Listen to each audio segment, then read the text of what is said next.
സൗദിയിൽ ഓട്ടോണമസ് വാഹനങ്ങൾ പ്രവർത്തിപ്പിക്കുന്നതിന് പദ്ധതിയുമായി സൗദി ജനറൽ ട്രാൻസ്പോർട്ട് അതോറിറ്റി. ഇതിനായി ബിസിനസ് മോഡലിൽ ചേരുന്നതിന് കമ്പനികളിൽ നിന്ന് അപേക്ഷകൾ സ്വീകരിച്ചു തുടങ്ങിയതായി അതോറിറ്റി വ്യക്തമാക്കി. രാജ്യത്ത് സുഗമവും സുരക്ഷിതവുമായ ഗതാഗത സംവിധാനം ഒരുക്കുന്നതിന്റെ ഭാഗമായാണ് പുതിയ നീക്കം. സർക്കാർ സ്വകാര്യ സ്ഥാപനങ്ങളുടെ പങ്കാളിത്തത്തോടെയാണ് പദ്ധതി നടപ്പിലാക്കുന്നത്. തലസ്ഥാനമായ റിയാദിലാണ് ജനറൽ ട്രാൻസ്പോർട്ട് അതോറിറ്റി ഓട്ടോണമസ് വാഹനങ്ങളുടെ രജിസ്ട്രേഷനുമായി ബന്ധപ്പെട്ട പ്രാരംഭ പ്രവർത്തനങ്ങൾക്ക് തുടക്കം കുറിച്ചത്. ഗതാഗതത്തിനും ലോജിസ്റ്റിക്സിനുമുള്ള ദേശീയ പദ്ധതികളുടെയും വിഷൻ 2030ന്റെയും ഭാഗമാണ് നീക്കം. സ്വയം ഡ്രൈവിംഗ് വാഹനങ്ങളുടെ മേഖലയിലേക്ക് കമ്പനികളെ എത്തിക്കുകയാണ് ലക്ഷ്യം. ഈ മേഖലയിൽ നിക്ഷേപത്തിനുള്ള സാധ്യതകൾക്കും പദ്ധതി തുടക്കം കുറിക്കും.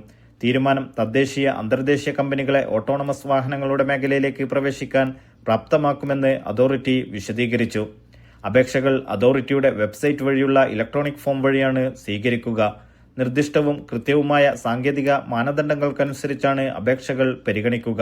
പദ്ധതി നഗരങ്ങളിലെ ജീവിത നിലവാരം മെച്ചപ്പെടുത്തുന്നതിനും രാജ്യത്തെ ഗതാഗത ലോജിസ്റ്റിക്സ് സേവനങ്ങളുടെ സുസ്ഥിരത വർദ്ധിപ്പിക്കുന്നതിനും സഹായിക്കുമെന്നും അതോറിറ്റി വ്യക്തമാക്കി. Naushad Irikkur, media 1, Dammam.